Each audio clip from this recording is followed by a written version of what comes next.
Class 12 के 100 marks Hindi Bihar board का एक लेख और एक पत्र, ठीक है, जो कि लिखा हुआ है भगत सिंह के द्वारा। ठीक है, भगत सिंह जिनको हम लोग शहीद आजम के नाम से जानते हैं, और इनका जन्म जो हुआ था वो 28 सितंबर 1907 ईस्वी को हुआ था। जैसा कि आप सभी लोगों को पता है, 23 मार्च 1931 ईस्वी के शाम 7:33 पे इनको फांसी दे दी गई थी। ओके, और ये जो दिन है मार्च 23, इसको हम लोग मनाते हैं शहीद दिवस के रूप में। ठीक है, शहीद दिवस। ओके, तो हमेशा की तरह लेखक के बारे में आगे चर्चा करते हैं। जन्म इनका हुआ था बंगा चक नाम का एक जगह है, अभी ये पड़ता है पाकिस्तान में, लोहेलपुर में। अभी वर्तमान की स्थिति इसकी है बंगा चक नंबर 105 गुगैड़ा ब्रांच में इनका जन्म हुआ था। माता का नाम विद्यावती और पिता का नाम सरदार किशन सिंह। ठीक है, ये था पिता का नाम। अगर बात करें भगत सिंह के बारे में और कुछ, तो भाई देखो कि जो शुरुआती इनका जो बेसिक एजुकेशन था, वो जो इनका मतलब प्राइमरी एजुकेशन था, वो इनके गांव, मतलब कि इनका जो गांव है बंगा, वहीं पे हुआ था। और इसके बाद जो है लाहौर में, ये जो है जो कि पाकिस्तान में है, ओके, डीएवी स्कूल से इन्होंने 9वीं तक की पढ़ाई की। आगे पढ़ाई इन्होंने किया, लेकिन बीए में जब ये गए तो इन्होंने पढ़ाई छोड़ दी। ठीक है, और इन्होंने जो है स्वतंत्रता संग्राम में हिस्सा ले लिया। ठीक है, परिवार की अगर बात करें तो भाई पूरा का पूरा परिवार इनका स्वतंत्रता सेनानी था। सारे के सारे लोग जो है भारत माता को आज़ाद करने में लगे हुए थे। ओके, बात करते हैं कि देखो, हर एक व्यक्ति जो कुछ भी काम करता है उस पर किसी ना किसी चीज़ का प्रभाव होता है। जब आप किसी चीज़ से प्रभावित होते हो तो उस कार्य को करते हो। तो भगत सिंह के, मतलब भगत सिंह पे किसका प्रभाव था? तो एक थे करतार सिंह सराभा। ठीक है, करतार सिंह सराभा जो हैं, ये वो शख्स हैं, ये वो इंसान हैं जिनका प्रभाव भगत सिंह पे पड़ा। 16 नवंबर 1915 को फांसी दे दी गई थी सराभा की। ठीक है, करतार सिंह सराभा को फांसी दे दी गई थी 16 नवंबर 1915 को। भगत सिंह महज उस समय 8 साल के थे, और ये वो क्षण था जिसने सबसे ज़्यादा प्रभावित किया भगत सिंह को। और यहीं से मतलब प्रभावित होके ये मतलब एक मूड बना चुके थे, इनका एक दिशा निर्धारित हो गया था देश के प्रति। और आगे इसके कुछ सबूत भी मिलते हैं कि सराभा जो है, करतार सिंह सराभा, उनका चित्र जो है ये अपनी जेब में, अपने पॉकेट में रखा करते थे। एक और चीज़ होती है गद्दर पार्टी 1914 की। ठीक है, ये गद्दर पार्टी भी इनको बहुत ज़्यादा प्रभावित की हुई है। ओके, तो इसके बाद जो है कहाँ से ये क्रांतिकारी जीवन की शुरुआत करते हैं। ठीक है, जैसा कि आपको पता है जालियांवाला बाग हत्याकांड, ठीक है, जालियांवाला बाग पंजाब में पड़ता है, अमृतसर में। कब हुआ था ये कमेंट करके आप मुझको बता दो। ठीक है, तो जालियांवाला बाग हत्याकांड जो है 12 साल की उम्र में ये हत्याकांड जब हुआ, ठीक है, तो उसके बाद जो है वहीं की मिट्टी लेकर के, जालियांवाला बाग हत्याकांड की मिट्टी लेकर के इन्होंने अपने क्रांतिकारी जीवन की शुरुआत की। ठीक है, हजारों निर्दोष लोगों की हत्या जो हुई थी वहाँ पे, ठीक है, बहुत कुछ हुआ था, बहुत सारे लोगों ने अपनी उपाधियाँ त्याग दी थी। ठीक है, हिस्ट्री में आप इसको पढ़ोगे। आगे 1922 में एक और घटना घटती है, चौड़ी चौड़ा नाम का जगह है, वहीं पे एक कांड होता है। ठीक है, कुछ लोगों की हत्या हो जाती है, कुछ पुलिस कर्मियों की हत्या होती है चौड़ी चौड़ा नाम के जगह पे। और वहाँ पे भाई ये महात्मा गांधी और कांग्रेस से इनका मोह भंग हो जाता है। ये महात्मा गांधी के विचारों से वहीं से अलग हो जाते हैं। यही वो पॉइंट है चौड़ी चौड़ा हत्याकांड या चौड़ी चौड़ा कांड जो है, जहाँ पे क्या होता है कि महात्मा गांधी से इनका मोह टूट जाता है। ठीक है, और उसके बाद जो है ये अपना एक अलग जो है युवा जोश के साथ अपना एक अलग मुहिम शुरू करते हैं। 1923 में ये पढ़ाई और घर दोनों छोड़ देते हैं, गणेश शंकर विद्यार्थी के साथ हो जाते हैं।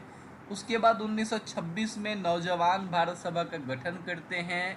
फिर इनकी मुलाकात होती है चंद्रशेखर आज़ाद से। 1928 से 1923 तक ये उनके साथ होते हैं और शुरुआत करते हैं हिंदुस्तान समाजवादी प्रजातांत्रिक संघ का, ठीक है। इसके बाद 8 अप्रैल 1929, जैसा कि आपको पता है, बटुकेश्वर दत्त और राजगुरु के साथ ये केंद्रीय असेंबली में क्या करते हैं, बम फेंकते हैं और वहीं पे इनको गिरफ्तार भी कर लिया जाता है, ठीक है। बाकी हम लोग जानते ही हैं, इनको जो है 1931 में मार्च में फांसी दे दी जाती है, ठीक है। भगत सिंह ने बहुत सारी रचनाएं भी की हैं। मुझको आशा है कि आप इनके क्रांतिकारी जीवन से परिचित तो होंगे ही, लेकिन इनके लेखक के रूप में भी इनसे परिचित हुइए। भगत सिंह जो है, इनकी कुछ रचनाएं हैं, जैसे पंजाब की भाषा और लिपि समस्या, विश्व प्रेम, युवक, मैं नास्तिक क्यों हूँ, अछूत समस्या, विद्यार्थी और राजनीति, सत्याग्रह और हड़तालें और बम का दर्शन, ठीक है। ये कुछ रचनाएं हैं भगत सिंह की। सचिंद्र सन्याल, ठीक है, इनकी एक पुस्तक है बंदी जीवन, इसको इन्होंने ट्रांसलेट किया था। और डॉन ब्रीन, इनकी जो आत्मकथा है ऑटोबायोग्राफी, इसको भी इन्होंने ट्रांसलेट किया था। तो ये भी चीज़ इन्होंने की है, इसको ध्यान रखिएगा, आपके एग्जाम में डायरेक्ट ऑब्जेक्टिव क्वेश्चन हो सकता है, ठीक है। नाउ आगे हम लोग जो है, देखो इस चैप्टर का जैसा कि नाम ही है, एक लेख और एक पत्र, तो दो चीज़ें हैं, ठीक है। एक लेख है और एक पत्र है, ठीक है। लेख किस चीज़ पे है, विद्यार्थी और राजनीति के ऊपर है। विद्यार्थियों को राजनीति में भाग लेना चाहिए कि नहीं लेना चाहिए, आपके दिमाग में भी अक्सर ये सवाल आती हैं। कुछ लोग कहते हैं कि विद्यार्थियों को राजनीति से अलग रहना चाहिए, ठीक है। तो इस बारे में, इस मतलब तथ्य पे भगत सिंह की क्या राय है, इस चीज़ को बताते हैं ये। तो देखो दो चीज़ें हैं, एक है एक लेख और एक है एक पत्र, ठीक है। हम लोग दोनों को अलग अलग पढ़ेंगे। ये है आपका भाग 1, ठीक है, और इसमें हम लोग केवल लेख पढ़ेंगे, ठीक है ना। और फिर पत्र जो है इसके दूसरे भाग में पढ़ेंगे, दोनों का अलग अलग समरी होगा, ठीक है। तो सबसे पहले हम लोग विद्यार्थी और राजनीति लेख का सारांश पढ़ते हैं, ठीक है। देखिए, प्रस्तुत लेख में भगत सिंह ने एक महत्वपूर्ण विषय पर अपनी राय प्रकट की है। जैसा कि हमने आपको पहले ही बताया कि भगत सिंह ने इस लेख में बताया है ना कि विद्यार्थी राजनीति में उनकी भूमिका होनी चाहिए कि नहीं होनी चाहिए, विद्यार्थियों को मतलब कि राजनीति में भाग लेना चाहिए कि नहीं लेना चाहिए, क्या करना चाहिए विद्यार्थियों को राजनीति से। कुछ लोग कहते हैं कि अब हम लोगों को राजनीति में नहीं भाग लेना चाहिए, कुछ लोग मानते हैं कि भाग लेना चाहिए। भगत सिंह क्या मानते हैं, देखो लेखक मानते हैं कि विद्यार्थियों को अपनी पढ़ाई जारी रखते हुए राजनीति में भाग लेना चाहिए। क्यों भाग लेना चाहिए, और मैं इनके विचारों से मैं भी सहमत हूँ। ये जो मतलब कि विद्यार्थी हैं उनको ज़रूर भाग लेना चाहिए राजनीति में, लेकिन पढ़ाई को कंटिन्यू करते हुए। ऐसा नहीं हो कि आप पढ़ाई पूर्णतः बंद कर दें और पूर्णतः राजनीति करने लगे, नहीं। नॉलेज तो आपके पास होनी ही चाहिए, तो आप पढ़ाई के साथ राजनीति कर सकते हैं, ठीक है। मतलब कि पढ़ाई को जारी रखते हुए आप राजनीतिक चीज़ों में भी भाग ले सकते हैं, उसमें भी अपनी इच्छा रख सकते हैं। देखो इसका रीज़न ये है कि जो भी नौजवान है ना आज के, जो ये पढ़ाई कर रहे हैं, जो अपना टाइम दे रहे हैं यहाँ पे, आगे उन्हीं को तय करना है। हम लोग कहने के लिए तो कह देते हैं कि ये जो हमारे युवा पीढ़ी के बच्चे हैं ये हमारे भविष्य हैं, इन्हीं को भविष्य तय करना है हमारे देश का। तो हम लोग कहने के लिए तो कह देते हैं कि हमारे देश का भविष्य इन्हीं को तय करना है, लेकिन आप खुद सोचो कि अगर आप उनको राजनीति क्या उनको ज्ञान ही नहीं होगा, उनको अकल ही नहीं होगी, तो वो क्या क्या समझेंगे हमारे देश की राजनीतिक परिस्थितियों को, वो क्या समझ पाएंगे इन चीज़ों को। तो देखो लेखक कहते हैं कि जिन नौजवानों को देश का भविष्य तय करना है, उन्हें राजनीति से अलग रखकर अकल का अंधा बनाना उचित नहीं है भाई। देखो अगर आप जो है चाहते हो कि हमारे देश की परिस्थितियां बदलें, तो देश की जो परिस्थितियां हैं ना, उन परिस्थितियों का ज्ञान, ठीक है, ये छात्रों को होना चाहिए। मैं ये नहीं कहता कि छात्र अपनी मुख्य पढ़ाई छोड़ दें, ठीक है, छात्र अपनी मुख्य पढ़ाई करें, लेकिन भाई जो देश की परिस्थिति है उस परिस्थिति का नॉलेज भी तो उनके पास होना चाहिए ना, और उनके सुधार के उपाय भी, ये भी तो छात्रों का कर्तव्य है ना। तो जब आपको परिस्थितियों का नॉलेज नहीं होगा तो आप उनके सुधार के प्रयास कैसे करोगे, ठीक है, ये चीज़ें हैं। लेखक पंजाब सरकार किया थोड़ा सा यहाँ पे मतलब कि उन्होंने जो वास्तविकता है उसको सामने लाई है कि पंजाब की सरकार जो है वो विद्यार्थियों से कॉलेज में दाखिल होने से पहले ही आशा करती है और सिग्नेचर करवा लिए जाते हैं कि आप जो है राजनीति में हिस्सा नहीं लोगे। देखो, अगर आप ऐसी शिक्षा बच्चों को देना चाहते हो तो ऐसी शिक्षा से केवल और केवल आप क्लर्क बना सकते हो छात्रों को, बाकी कुछ नहीं बन सकते हो। ठीक है, इसमें एक घटना की भी चर्चा की गई है कि लेखक जो है कहते हैं एक प्रोफेसर से यहाँ पे बातचीत के संदर्भ में, जब एक बच्चा जो है वो किसी प्रोफेसर को रूसी लेखक की पुस्तक दिखाता है तो वहाँ पे वो प्रोफेसर जो है वो क्या करते हैं कि वो बोलने लगते हैं कि ये छात्र जो है बोल्शेविक पार्टी का सदस्य है। बोल्शेविक मेंशेविक जो है रशिया में हुआ करता था, कभी आपने सुना होगा। ठीक है, आपने पढ़ा होगा रशिया की क्रांति 10वीं क्लास में। ठीक है, तो लेखक कहते हैं कि प्रोफेसर का अपना ही ज्ञान अधूरा है। एक विद्यार्थी जो मतलब कि रूस के लेखक के बारे में कुछ कहता है, पुस्तक उसकी दिखाता है, तो इसका ये मतलब नहीं हुआ कि वो बच्चा जो है रूस के पार्टी से प्रेरित है। ऐसा कुछ नहीं हुआ। ठीक है, तो देखो, कुल मिला के भगत सिंह जो है इस चैप्टर में यही कहना चाहते हैं कि विद्यार्थी जो है वो परिश्रम से पढ़ाई करें। पढ़ाई करना उनका मुख्य कार्य है, लेकिन पढ़ाई करते हुए वे देश की राजनीति में भी जुड़ें, देश की राजनीति में भी हाथ बटाएं। ठीक है, वे कहते हैं कि जिस प्रकार इंग्लैंड के छात्र कॉलेज छोड़कर जर्मनी के खिलाफ लड़ने के लिए निकल पड़े, उसी प्रकार भारतीय छात्रों को भी पॉलिटिक्स में हिस्सा लेने की ज़रूरत है। देखो, इंग्लैंड में जो है अक्सर ऐसा होता है कि छात्र जो है वो अपना छात्र जीवन तो कंटिन्यू करते ही हैं, साथ ही साथ जो है वो राजनीति में भी हिस्सा लेते हैं। और ऐसी समस्या जब आई थी जर्मनी के युद्ध में, तो वहाँ पर भी छात्रों ने वहाँ अपना मतलब कि भाग लिया था। ठीक है, तो ऐसा भारत में भी होने की ज़रूरत है। ठीक है, ओके, ये लेखक की अपनी राय है। इसके बाद इसका दूसरा भाग जो पत्र वाला भाग है उसको हम लोग कंटिन्यू करेंगे। देखो, इसमें हम लोग पढ़ने वाले हैं सुखदेव के नाम पत्र। ठीक है, भगत सिंह ने सुखदेव के नाम पत्र लिखा था और उसी को हम लोग यहाँ पे डिस्क्राइब करने वाले हैं। क्या कुछ हमारे लिए सीखने वाली बात है। इसके पहले मैंने विद्यार्थी और राजनीति, ये जो चैप्टर है इसी का मतलब पार्ट 1 जो था उसको मैंने डिस्क्राइब किया, और उसमें हम लोगों ने बातचीत की थी कि मतलब विद्यार्थियों को राजनीति में भाग लेना चाहिए और नहीं लेना चाहिए। ठीक है, और भगत सिंह के राय को हम लोगों ने जाना था। ठीक है, और नाउ अभी हम लोग जो है पढ़ने वाले हैं, लेखक का परिचय हम लोगों ने पार्ट 1 में ही क्लियर कर लिया है। ओके, तो चलिए अभी शुरू करते हैं इसका सारांश। देखो, भगत सिंह जो है अपने क्रांतिकारी मित्र सुखदेव, ठीक है, इनको पत्र लिखते हैं, और ये पत्र जो होता है ये प्रत्युत्तर होता है। प्रत्युत्तर का मतलब होता है कि एक पत्र जो है सुखदेव ने भेजा, ठीक है, और उसके एवज में मतलब उसके उत्तर में जो है भगत सिंह जी के द्वारा जो है ये पत्र लिखा जा रहा है। ठीक है, तो इसमें इन्होंने क्या किया है, उन्होंने कुछ समस्याओं और कठिनाइयों की ओर ध्यान आकृष्ट किया है। कुछ समस्याओं की चर्चा इसमें की गई है। भगत सिंह ने अपने और सुखदेव के भीतर आने वाले परिवर्तनों को बताया है। मतलब भगत सिंह ने इसमें चर्चा की है कि कुछ दिन पहले उनके विचार कुछ विषयों से लेके क्या थे और आज उनके विचारों में क्या परिवर्तन आ गए हैं, और ऐसे ही सुखदेव जो है उनका विचार कुछ दिन पहले क्या था और आज उनमें क्या क्या ऐसे परिवर्तन आ गए हैं। देखो, बात है कुछ दिन मतलब ये पत्र के पहले के वर्षों की, जब ये पत्र लिखा गया उसके पहले के वर्षों की।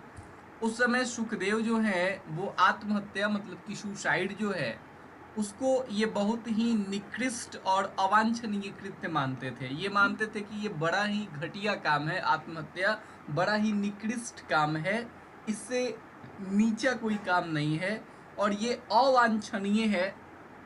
कोई नहीं चाहेगा कि मैं आत्महत्या करूं। ठीक है, तो सुखदेव इसको बहुत ही निकृष्ट मानते थे, और उस समय जब सुखदेव इस आत्महत्या को निकृष्ट मानते थे उस समय भगत सिंह जो है इस चीज़ का समर्थन करते थे कि नहीं, कुछ स्थितियों में आत्महत्या जरूरी है। लेकिन अभी जब ये पत्र लिखा जा रहा है उस समय भगत सिंह कहते हैं कि अभी कालांतर में अभी स्थिति ऐसी हो गई है कि आज मैं इसको मतलब कि आत्महत्या को मैं निकृष्ट मानता हूँ। मैं मानता हूँ कि कोई व्यक्ति कायरता, निराश और असफलता से बनी हुई मानसिकता लेकर के ये कार्य करता है। मतलब कोई व्यक्ति जब वो निराश हो जाता है, असफल हो जाता है, ठीक है, तो उसी के कायरता का परिणाम जो होता है वो आत्महत्या होता है। अभी की स्थिति ये है कि भगत सिंह जो है, जो पहले आत्महत्या का समर्थन कभी करते थे और जब सुखदेव ने इनको बहुत समझाया था, लेकिन अभी स्थिति ऐसी है कि भगत सिंह जो है इसको कह रहे हैं कि ये कायरता का काम है। अगर आप आत्महत्या कर रहे हैं तो इसका मतलब कहीं ना कहीं आप कायर हैं, आप में उन परिस्थितियों से लड़ने की क्षमता नहीं है, तभी जाके आप आत्महत्या कर रहे हैं, ठीक है। लेकिन अभी स्थिति उल्टी हो गई है। वही सुखदेव जो कभी भगत सिंह को समझाया करते थे कि आत्महत्या जो है निकृष्ट और अवांछनीय कार्य है, वही सुखदेव कहते हैं कि नहीं, कुछ स्थितियों में आत्महत्या जरूरी होती है और आवश्यक होती है, ठीक है। तो ये चीज़ है, ये कुछ बातें हैं। अगर आप इसमें मेरा व्यू देखो तो मैं अभी यहाँ वर्तमान स्थिति में भगत सिंह का सपोर्ट करूँगा कि आत्महत्या करना कहीं ना कहीं एक कायरता है, एक मतलब असफलता दर्शाता है ये, कि हम जो है अपने लाइफ में जो है कहीं ना कहीं अपने आप को मान लेते हैं कि मैं हार गया हूँ, मैं इन चीज़ों से, मैं इन परिस्थितियों से बाहर नहीं निकल सकता, और तब हम लोग आत्महत्या करते हैं। देखो, मनुष्य की ज़िंदगी इसलिए नहीं मिली हुई है कि हम उन परिस्थितियों से हार जाएं, हम उन परिस्थितियों से हार मान लें। अरे हम लोगों का ज़िंदगी जो है वो तो संघर्ष के लिए ही हम लोग पैदा हुए हैं, ठीक है। आगे भगत सिंह कहते हैं कि मनुष्य किसी भी काम को उचित मानकर ही करता है। देखो, भगत सिंह कहते हैं कि मान लीजिए कि इन लोगों ने असेंबली में बम फेंका था, ठीक है, तो वहाँ बम फेंका था, तो उस समय इन लोगों को कहीं ना कहीं ये बम फेंकना उचित लगा होगा, कहीं ना कहीं उस समय ये काम उनको ठीक लगा होगा, तभी तो उन्होंने ये काम किया। तो कहते हैं भगत सिंह कि देखो, मनुष्य जो है जब कोई भी काम करता है तो वो उचित मानकर ही करता है। और वो कहते हैं कि अब मान लो कि अगर हमने काम कर दिया है, ठीक है, जब हम करते हैं तो कार्य कहीं ना कहीं हमको ठीक लगता है, तभी हम उस कार्य को करते हैं, उसको उसके अंजाम तक पहुंचाते हैं। और अगर हमने कार्य कर दिया है तो कार्य करने के बाद अब जाहिर सी बात है, तो काम अगर आपने किया है तो रिजल्ट तो उसका आप ही को लेना पड़ेगा ना, रिजल्ट तो आपको मिलेगा ही। तो अगर आपने काम कर दिया है तो उसके रिजल्ट के लिए भी आपको तैयार रहना चाहिए। भगत सिंह कहते हैं कि अगर मान लीजिए कि हम लोगों ने ऐसा कार्य किया है कि मृत्यु दंड मिलना एकदम से तय है, एकदम से फिक्स है कि हम लोगों को मृत्यु दंड मिलेगा, तो जाहिर सी बात है हम लोगों को उसका जो है प्रतीक्षा करना चाहिए, उसका धैर्य पूर्वक इंतजार करना चाहिए, उस दिन की प्रतीक्षा करनी चाहिए। अब मान लो कि हमको मृत्यु दंड मिलेगा, ये चीज़ हम जान रहे हैं, और उसके पहले ही हम आत्महत्या कर लें, ये तो कायरता होगी ना। वही चीज़ ये सुखदेव को समझा रहे हैं भगत सिंह, कि मान लो कि हम लोगों ने अगर कोई काम किया तो एकदम फिक्स है कि एकदम निश्चित है कि मृत्यु दंड जो है हम लोगों को मिलेगा, लेकिन इसका मतलब ये तो नहीं हुआ कि हम लोग जो है क्या करें कि हम लोग जो है उस मतलब कि उसके पहले ही, उस मतलब रिजल्ट आने के पहले ही हम लोग जो है आत्महत्या कर लें, ये तो कायरता हो जाएगी।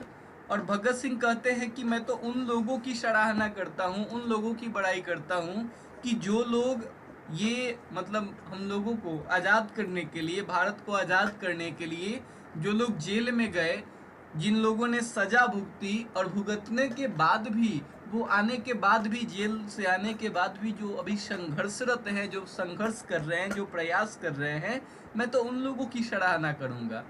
भगत सिंह कहते हैं कि मुझे पूर्णतः विश्वास है कि मुझे मृत्यु दंड की सजा सुनाई जाएगी, ठीक है, और मुझे किसी भी तरीके की क्षमा याचना या नर्म व्यवहार नहीं होगा, इसकी मुझे कोई आशा नहीं है। लेकिन भगत सिंह कहते हैं कि ठीक है, मुझे मृत्यु दंड मिले। और भगत सिंह कहते हैं कि जब देश का भाग्य का निर्माण हो रहा हो ना, ये लाइन सबसे इम्पोर्टेंट लाइन है, ध्यान रखना, परीक्षा में पूछा जा सकता है कि ये लाइन कहाँ से ली गई है। तो यहाँ भगत सिंह ने कहा है एक लाइन कि जब देश के भाग्य का निर्णय हो रहा हो तो व्यक्तियों के भाग्य को पूर्णतया भुला देना चाहिए, ठीक है। मतलब कि यहाँ देश का सवाल है। अगर इस देश के लिए मैं कुर्बान हो भी जाता हूँ, अगर मुझको मृत्युदंड मिल भी जाता है ना, तो मुझको उससे खुशी होगी। मेरे देश के लिए मैं कुछ भी करने को तैयार हूँ। भगत सिंह कहते हैं कि मैं तो और ये चाहता हूँ कि ये जो है ना, जब लोग जो है खूब आंदोलन कर रहे हो, उस समय मुझको फांसी दे दी जाए। अगर उस समय मुझको फांसी दे दी जाएगी तो लोगों में एक जोश होगा, एक जुनून होगा, एक प्रतिकार की भावना होगी लोगों में। लेकिन मतलब कि मृत्यु दंड के पहले ही मैं आत्महत्या कर लूं, ये जो है एक निंदनीय कार्य होगा। और कहते हैं कि मैं इस चीज का कभी भी समर्थन नहीं करूंगा। तो ये था सुखदेव के नाम पत्र का सारांश। Thank you so much.